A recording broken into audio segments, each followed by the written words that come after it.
Sebenarnya kemarin saya mempersiapkan satu khotbah yang lain di hari ini saya terus menyampaikan hal ini kembali. Matius 24 ayat 1 sampai dengan ayat yang ketiga. Kita akan lanjutkan ayat 37 sampai dengan ayat yang ke-44. Matius 24 ayat 1 sampai 3.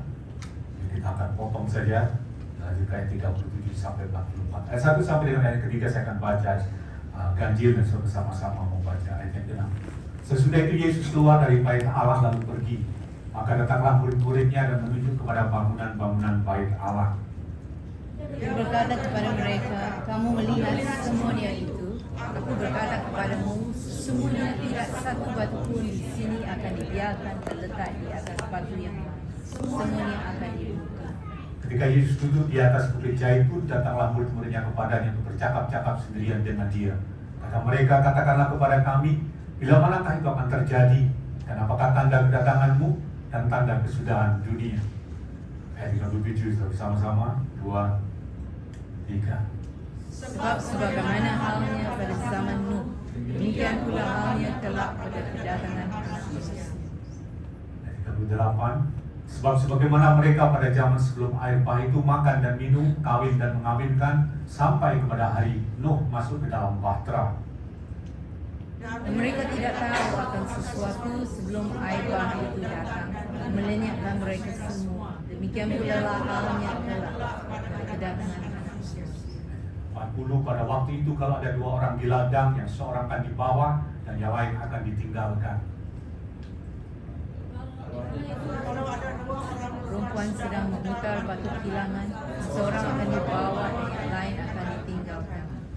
Kedua, karena itu berjaga-jagalah, sebab kamu tidak tahu pada hari mana Tuhan datang. Tapi ketahuilah ini, jika Tuhan Maha tahu pada waktu mana pada malam hari pencuri akan datang, sudahlah pasti ia berjaga-jaga dan tidak akan membiarkan rumahnya dibakar. 44 kita baca bersama-sama, 2, 3. Sebab itu hendaklah kamu juga siap sedia, karena Anak Manusia datang pada saat yang tidak kamu duga. Amen. Setelah saya akan berbicara pagi ini tentang ready or not, Jesus is coming soon. Siap atau tidak, Yesus akan datang segera. Dan tema kita tahun ini, bulan ini adalah stay vigilant, waspada, jaga-jaga.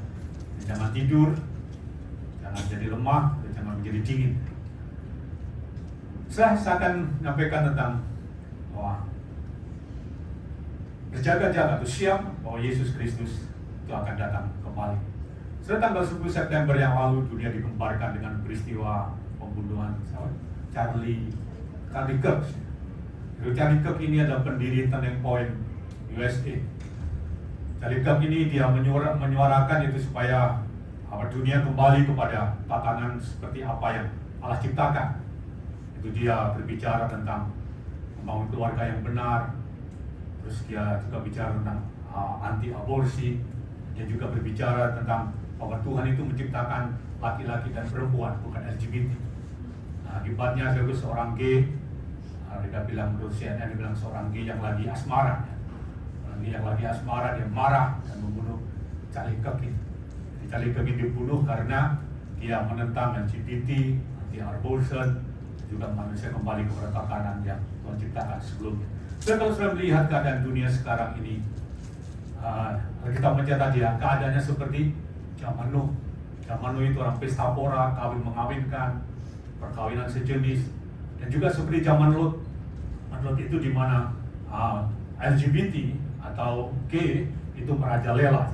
Nah, kalau sudah melihat keadaan zaman sekarang ini, itu kita bisa melihat bahwa kedatangan Tuhan kalian kedua itu sudah sangat dekat. Ada salah satu tanda daripada kedatangan Tuhan yang dikatakan tadi adalah seperti zaman Nuh, seperti zaman Lot, itu di mana terjadinya moral decay, satu penurunan moral. Jadi salah satu tanda kedatangan Tuhan itu adalah satu kemerosotan moral. Jadi kedatangan Yesus yang kedua kali itu sudah sangat dekat. Kita harus waspada, kita harus berjaga-jaga.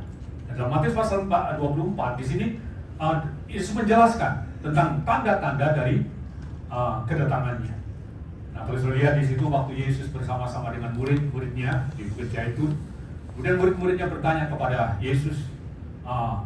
Ada 3 pertanyaan yang dia tanyakan dalam ayat ketiga, mungkin bisa dibantu ditampilkan. Ada 3 pertanyaan yang dipertanyakan oleh murid-murid Yesus. Dan ini akan saya bahas tentang 3 pertanyaan.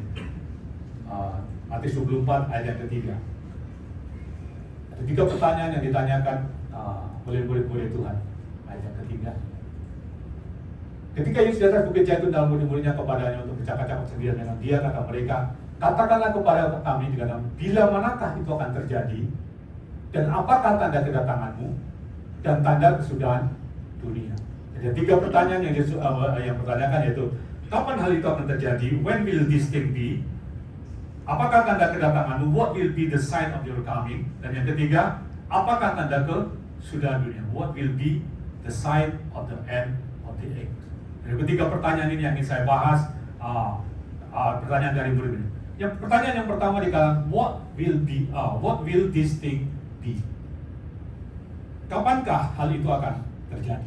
Kalau selalu lihat dalam konteks itu, waktu itu dikatakan murid-murid Tuhan lagi mengagumi bait Allah.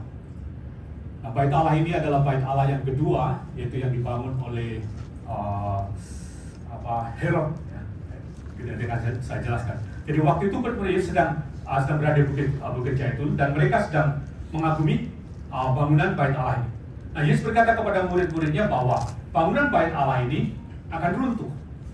Tidak ada satu batu pun yang akan tersusun.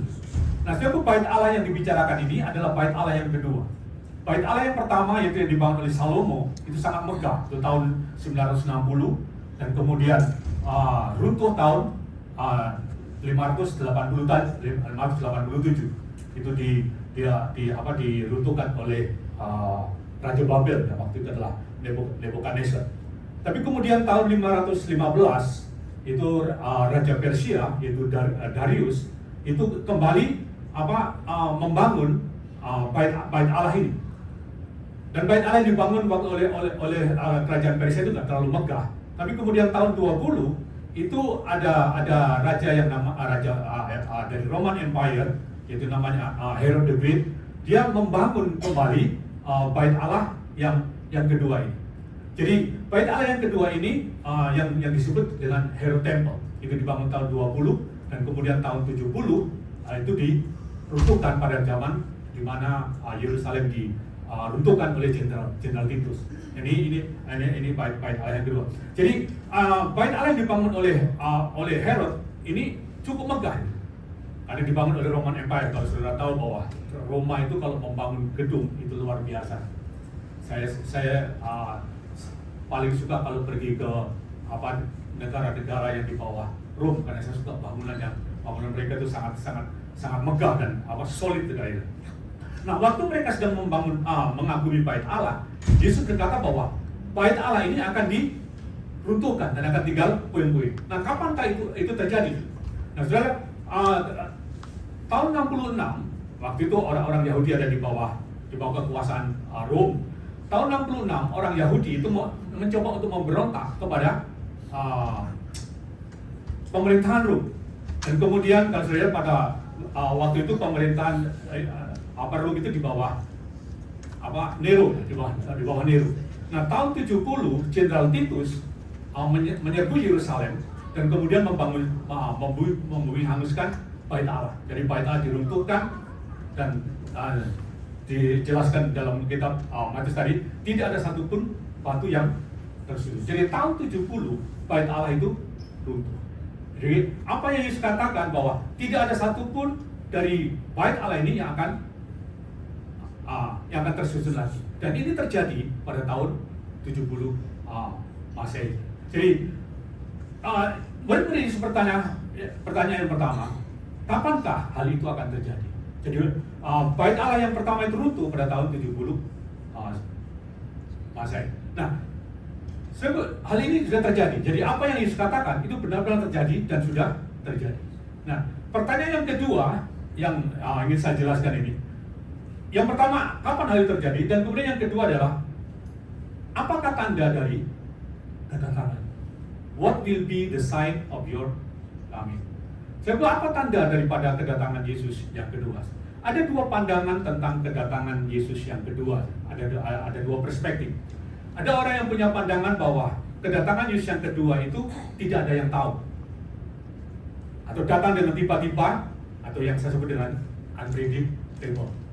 Dari pandangan yang kedua, dia berkata begini, bahwa kedatangan Yesus yang kedua itu bisa diprediksi karena ada tandanya. Nah, kedua pandangan ini sebenarnya nggak ada yang salah. Karena kedatangan Yesus yang kedua kali itu ada dua tahapan. Jadi ada dua pandangan, yang berkata unpredictable, yang kedua predictable. Nah, kedua pandangan ini nggak ada yang salah, karena kedatangan Yesus yang kedua kali itu ada dua tahapan atau two stage. Nah, stage yang pertama yaitu yang disebut dengan rapture, kedatangan Yesus, di mana Yesus datang di awan-awan. Coba kita lihat dalam Kisah Rasul 1 ayat yang ke-8. Bahwa Yesus datang itu kedatangan Yesus yang kedua kali itu ada dua tahapan. Nah, tahapan yang pertama yaitu di mana terjadinya rapture, yaitu Jesus come in the clouds. Coba Kisah Rasul 1 ayat yang ke-8.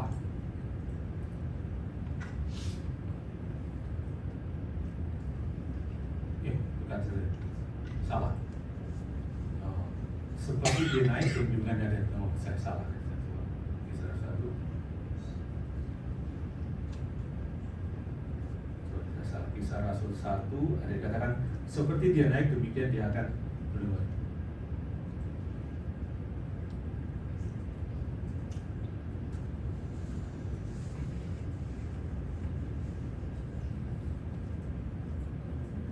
Ayat berapa? 11 ya, thanks saya. Ya, ayat 11 bila tidak.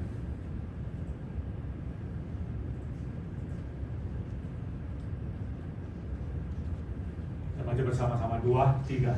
Dan berkata kepada mereka, hai orang-orang Galilea, mengapa kamu berdiri melihat ke langit?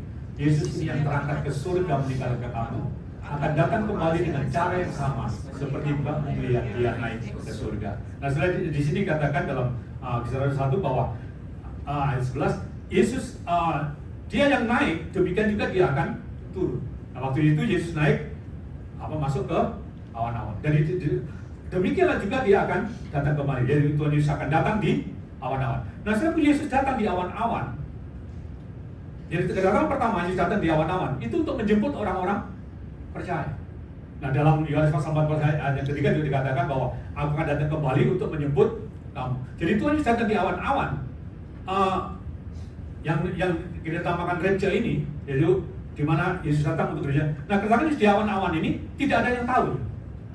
Atau rapture ini nggak ada yang tahu. Tidak ada yang bisa tidak bisa diprediksi. Coba 1 Tesalonika pasal 5 ayat yang kedua. 1 Tesalonika ayat 5 ayat kedua.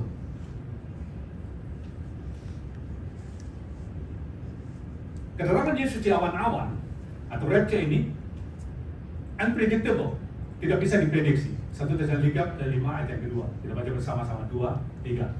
Karena kamu sendiri tahu benar-benar bahwa hari Tuhan datang seperti pencuri pada malam. Jadi seperti pencuri pada malam, tidak ada yang tahu. Jadi kedatangan Tuhan yang kedua ya, di mana dia datang di awan-awan, tahapan yang pertama di awan-awan, itu tidak ada yang tahu, seperti pencuri. Dalam Matius 24 kalau saya lihat ayat 30 sampai 44 dia tiba-tiba tidak ada yang tahu. Karena itu kita harus berjaga-jaga. Nah, jadi kedatangan Yesus yang tahapan pertama yaitu rapture ini, di mana dia datang di awan-awan, itu unpredictable, tidak ada yang tahu, seperti pencuri. Bisa saja hari ini bisa saja terjadi. Jadi itu kedatangan Yesus yang di awan-awan, tidak ada seorang pun yang tahu. Karena itu kita harus berjaga-jaga, kita harus waspada, kita harus siap, kita harus sedia. Nah, sebenarnya ada 3 pandangan tentang rapture. Ini informasi saya mencoba mengajar hari ini. Ada 3 pandangan tentang rapture. Pandangan yang pertama yaitu pre-tribulation rapture, yaitu bahwa rapture itu terjadi sebelum masa penderitaan atau sebelum masa penganiayaan. Pandangan yang kedua yaitu mid-tribulation rapture, yaitu di mana rapture itu Yesus datang itu terjadi di pertengahan tribulation, pertengahan aniaya. Itu ada masa aniaya itu selama 7 tahun. Jadi 3 tahun pertama dan 3,5 tahun yang kedua. Jadi ada orang yang berpandangan bahwa rapture itu terjadi di pertengahan. Dan pandangan yang ketiga yaitu yang saya sebut dengan post tribulation rapture. Ada ya. Jadi pandangan yang ketiga itu post tribulation rapture, di mana pengangkatan atau rapture itu terjadi setelah masa penderitaan. Nah, sebenarnya Alkitab kalau saya lihat lebih mengarah bahwa rapture itu berlangsung sebelum masa penderitaan atau tribulation. Jadi sebelum, coba kita lihat 1 Tesalonika 5 ayat yang ke-9. Saya ingin menjelaskan kepada saudara bahwa rapture itu Alkitab lebih mengarah, lebih menjelaskan kepada sebelum penderitaan. Karena nggak ada yang tahu ya, sebelum penderitaan. Coba kita lihat 1 Tesalonika 5 ayat yang ke-9.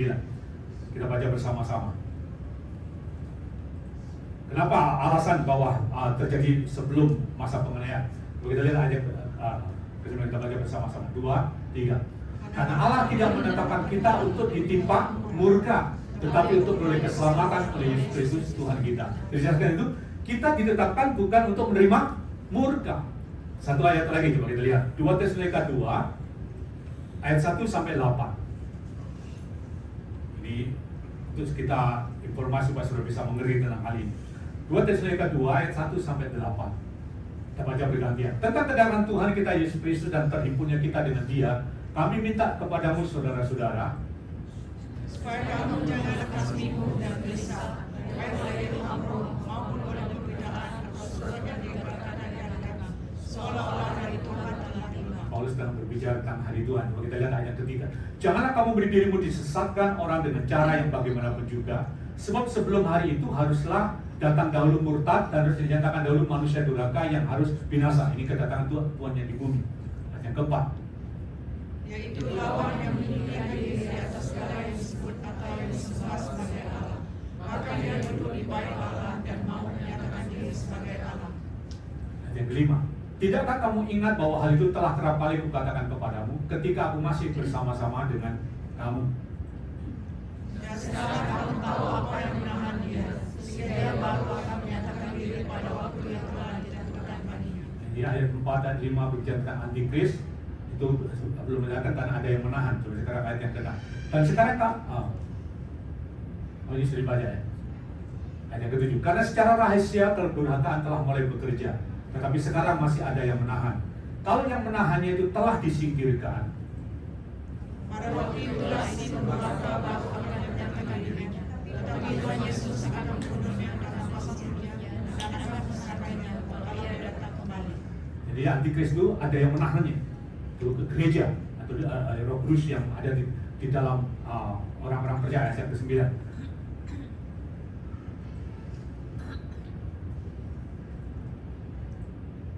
Kedatangan si pendurhaka itu adalah pekerjaan iblis dan akan selalu berupa perbuatan perbuatan ajaib, tanda-tanda dan mujizat palsu. Nah, lihat ayat yang ke-7 di sana dijelaskan lebih jelas di sana. Ya, katakan demikian.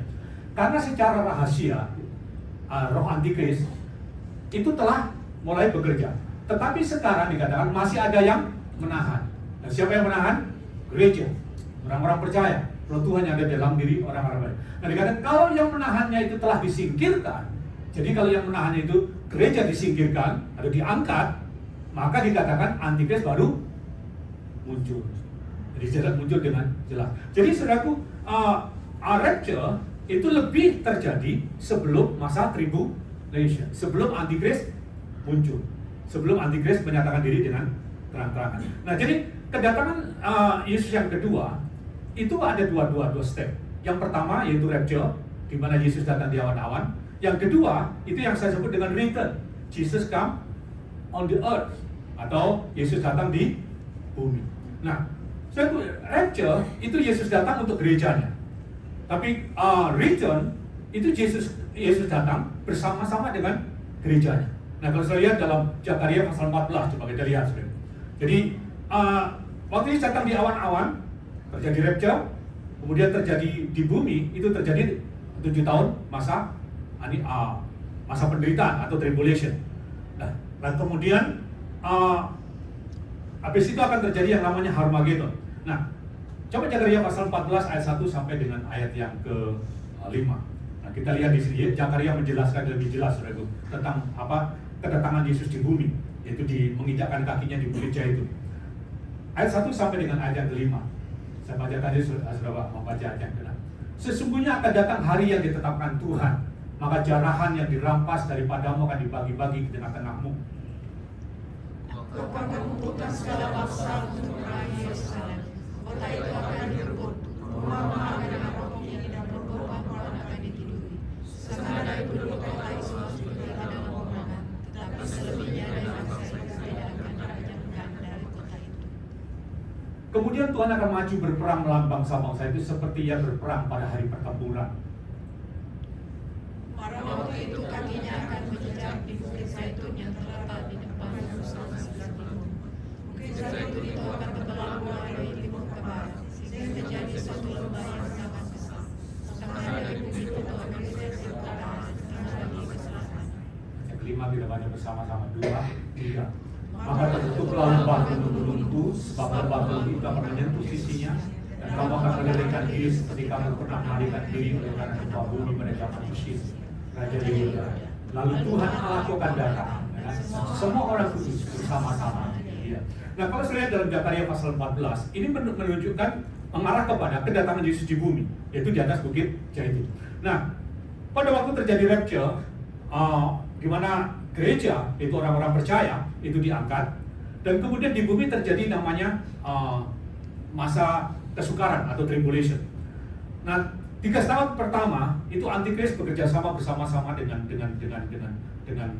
mengadakan perjanjian bersama-sama dengan orang Israel, mereka baik-baik. Tapi kemudian Antikris ini mengkhianati perjanjian itu. Dan kemudian 3 tahun yang kedua, Antikris mulai terang-terangan dia menyatakan diri bahwa dia itu adalah Kristus, dia itu adalah Allah. Dia minta untuk disembah. Nah, kalau itu orang Israel tidak mau menyembah Antikris ini. Nah, akhirnya pada menjelang 3 tahun yang kedua atau akhir daripada 7 tahun, itu Antikris itu bersama-sama dengan para bangsa-bangsa itu menyerang Yerusalem. Jadi Yerusalem dikepung ini yang terjadi yang namanya Armageddon, di mana terjadi peperangan antara tentara bangsa-bangsa. Kalau sudah lihat di dalam kitab Wahyu itu ada kerajaan dari utara, dari selatan, dari timur dan dari barat. Kalau dari tanda-tandanya itu ada banyak mengatakan bahwa yang dari utara itu adalah dipimpin oleh Rusia, yang dari east, dari timur ya, dari east itu dipimpin oleh China karena lambangnya itu ada dragon. Dari kalau kita baca kitab Wahyu, dan kemudian dari south itu Iran, dan kemudian yang dari barat itu adalah Eropa. Jadi mereka tentara bangsa-bangsa ini akan berkumpul untuk menyerang Israel. Nah, pada waktu Israel digempur, kalau saya lihat dalam Zakaria pasal yang 14 tadi katakan, mereka akan terjadi penganiayaan besar di Israel, di mana terjadi dikatakan wanita akan dituduri, rahim akan dibelah, terjadi penderitaan yang luar biasa. Nah, pada waktu Israel terjadi penganiayaan ini, maka Yesus datang bersama-sama dengan gerejanya, bersama-sama orang kudus. Nah, dia akan membinasakan tentara bangsa-bangsa ini. Nah, baru kemudian terjadilah yang namanya di mana Yesus datang yang kedua di bumi ini untuk membangun kerajaan 1000 tahun damai. Yang terjadinya namanya milenium. Nah, kedatangan Yesus ya tahap yang kedua di bumi ini ada tanda-tandanya dan bisa diprediksi.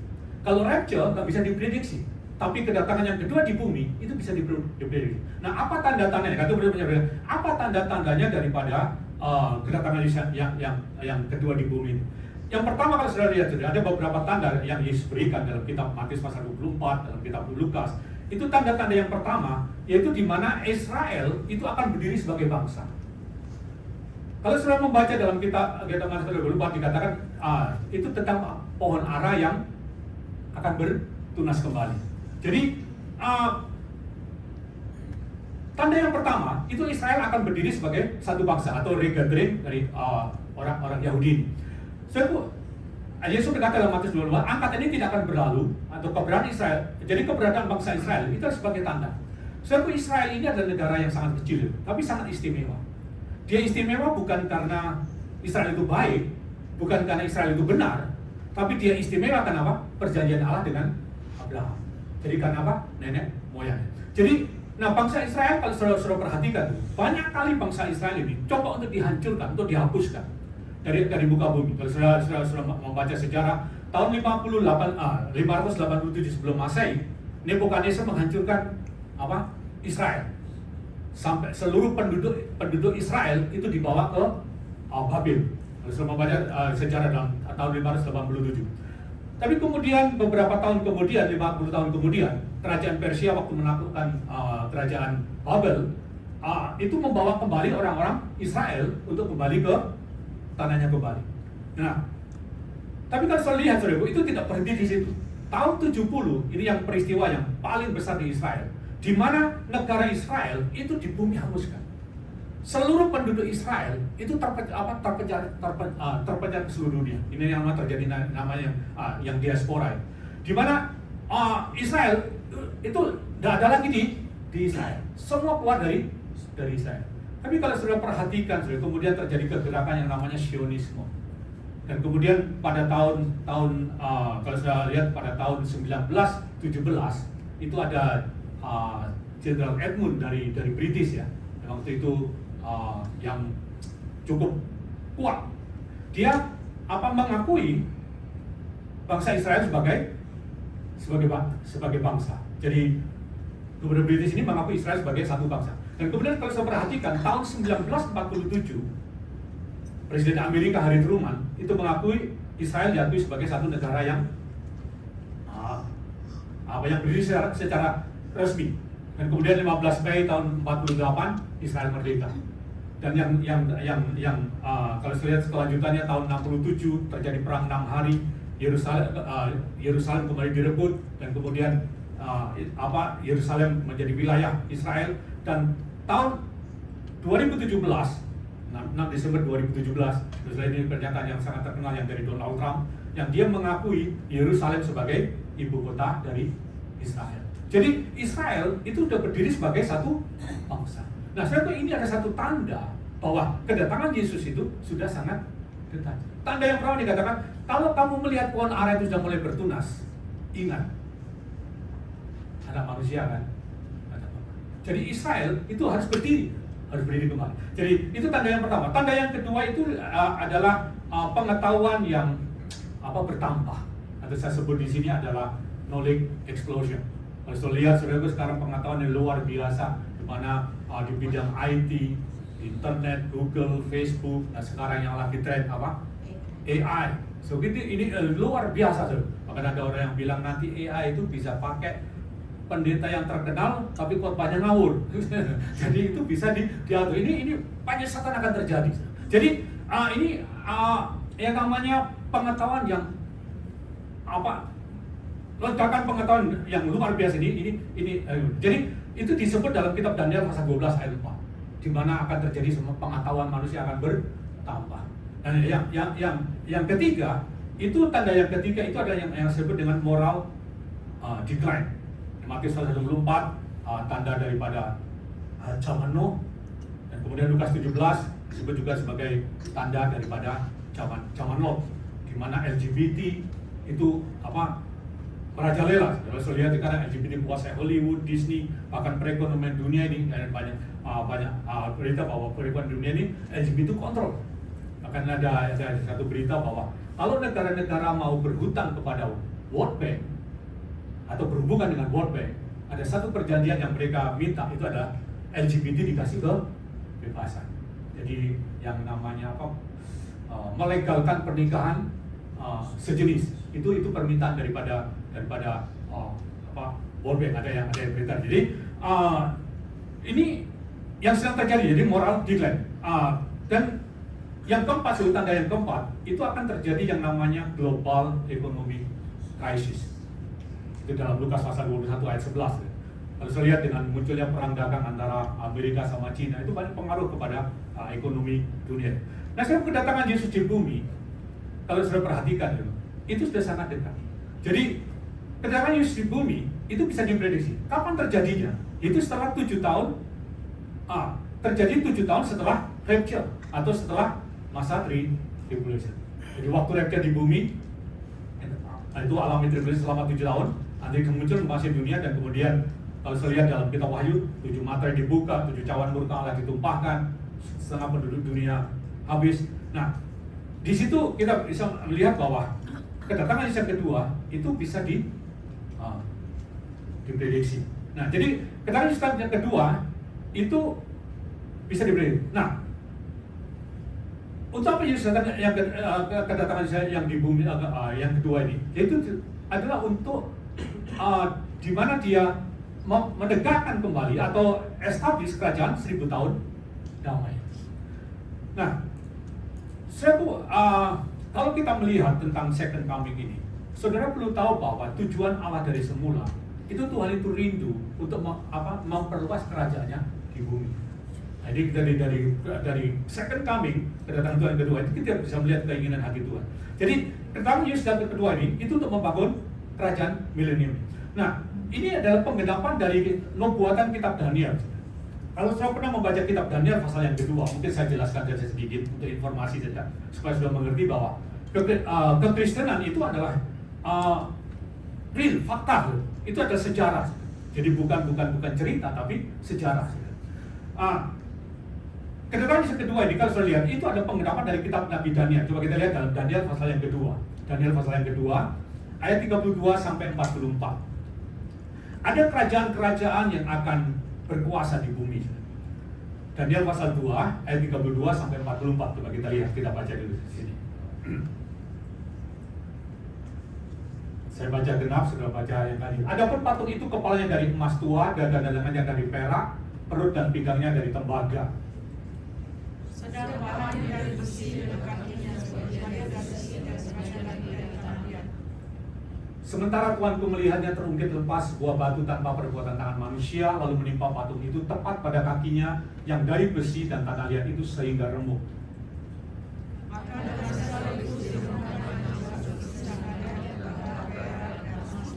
dan semuanya menjadi seperti sekarang batu ini kepada kesesakan. Lalu ini menguruskannya sehingga tidak ada tapi wakil yang dibawa itu menjadi besar dan Itulah mimpi tuanku dan sekarang maknanya akan kami katakan kepada tuanku Raja. Ya Tuanku Raja, Raja segala Raja, yang kepadanya adalah kuasa selama kekuasaan, kekuatan dan kemuliaan.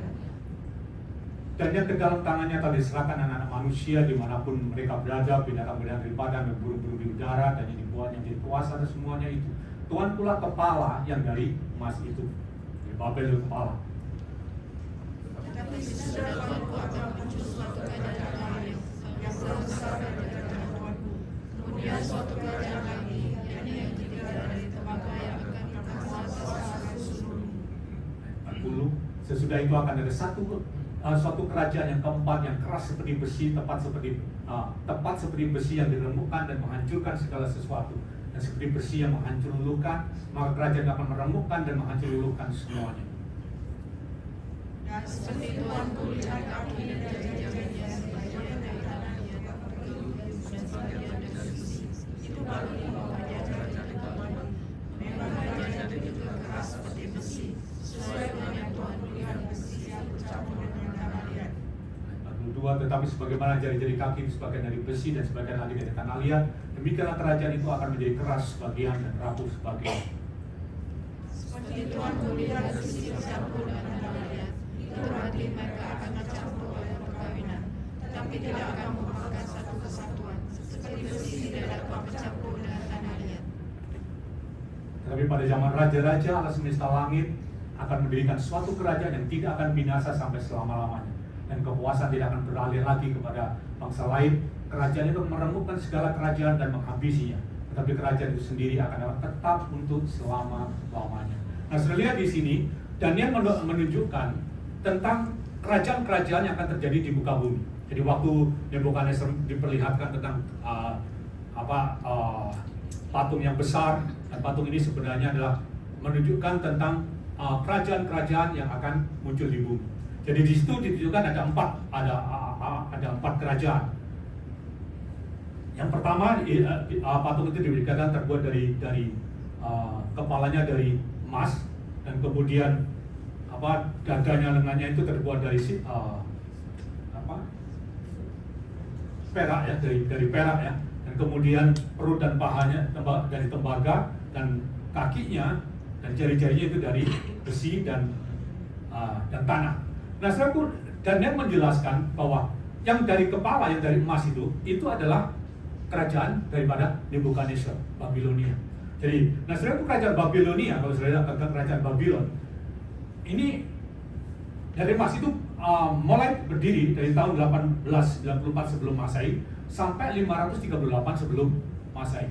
Nah, setelah kerajaan Babylon, kemudian muncul kerajaan yang kedua, yaitu kerajaan Medio Persia.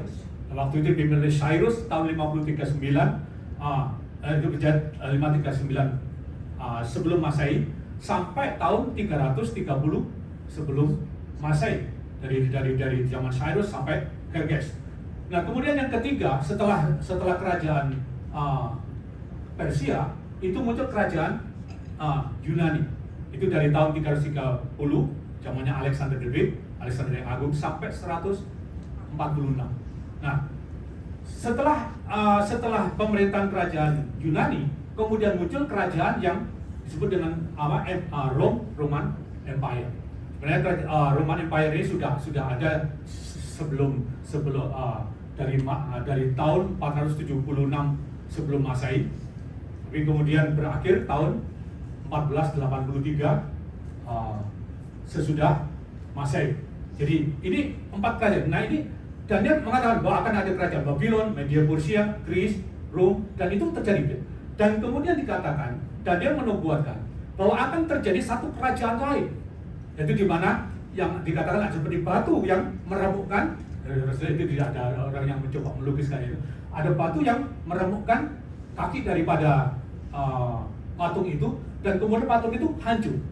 Dan batu itu dikatakan dia memenuhi seluruh bumi, dan kerajaan itu adalah kerajaan kekal. Ini adalah kerajaan milenium atau Christ Kingdom, di mana Yesus menjadi raja. Jadi waktu Yesus datang di bumi, itu akan membangun satu kerajaan, yaitu yang disebut dengan kerajaan 1000 tahun damai atau milenium ini. Nanti kita akan memerintah bersama-sama Yesus selama 1000 tahun damai. Nah, setelah kerajaan milenium ini, ya, kalau saya setelah kerajaan milenium ini, baru kemudian terjadi yang namanya akhir zaman. Jadi pertanyaan yang kedua dikatakan, apakah tanda daripada kedatangan? Jadi kita bisa melihat yang terakhir dan yang ketiga yang saya bagikan, what will be the sign of the end of the age? Jadi setelah kerajaan 1000 tahun damai, di mana kita akan memerintah bersama Yesus, kemudian setelah itu, setan itu akan dilepaskan. Kalau sudah membaca dalam kitab Wahyu pasal yang ke-20, atau kita baca saja, coba kita lihat. Wahyu pasal yang ke-20. Wahyu pasal 20 itu sebenarnya ayat dari ayat pertama, tapi kita potong saja ayat 7 sampai 10. Wahyu pasal 20 ayat 7 sampai 10. Saya bacakan dia, saya baca kedap. Dan setelah masa 1000 tahun itu berakhir, iblis akan dilepaskan dari penjaranya. Kalian akan pergi menyisakan masa-masa pada tempat penduduk bumi, yaitu dan makan. Yang membuatkan mereka dan juga mereka sama dengan banyaknya manusianya. 9, maka naiklah mereka ke seluruh dataran bumi dan mengepung bagaimana antara orang kudus dan kota yang dikasihi itu. Tetapi dari langit turunlah api menghanguskan mereka. Dan iblis menyesatkan mereka dan melemparkan ke dalam lautan api dan melempar mereka ke dalam batu itu. Dan mereka disiksa siang malam sampai selama-lamanya. Ya, nah sebenarnya dari kitab Wahyu ini kita jelaskan, jadi waktu Yesus mendirikan kerajaan 1000 tahun damai, di mana setan ditangkap oleh malaikat dan dimasukkan dalam satu penjara, dan setelah itu dilepaskan. Nah, waktu dilepaskan terjadi yang namanya penyesatan seluruh dunia. Nah, waktu terjadi penyesatan seluruh dunia ini, mereka mengajak untuk melawan kerajaan Kristus. Jadi mereka menyerang Yerusalem, menyerang yang waktu itu adalah di mana menjadi pusat pemerintahan dari kota raja besar ini, Yesus Kristus yang memerintah ya. Waktu mereka bersepakat untuk menyerang kerajaan Kristus atau kerajaan milenium ini, maka dikatakan api turun dari surga menghanguskan mereka. Maka langit dan bumi akan bumi hanguskan, itu lenyap, dan kemudian akan muncul pengadilan takhta putih. Jadi pengadilan langit dan bumi lenyap, kemudian pengadilan takhta putih, baru kemudian yang terakhir itu akan muncul langit yang baru dan bumi yang baru. Jadi ini adalah akhir daripada dunia. Jadi sebab Yesus Kristus akan datang kembali. Siapa atau tidak, dia akan datang. Kedatangan tahap yang kedua waktu rapture, tidak ada seorang pun yang tahu. Seperti pencuri pada waktu malam, kita harus berjaga-jaga. Kalau kedatangan yang kedua bisa diprediksi, kita setelah rapture 7 tahun kemudian Yesus datang. Jadi kita sebagai orang percaya kita harus siap bahwa Yesus akan datang kembali. Amin. Kita pakai berdiri.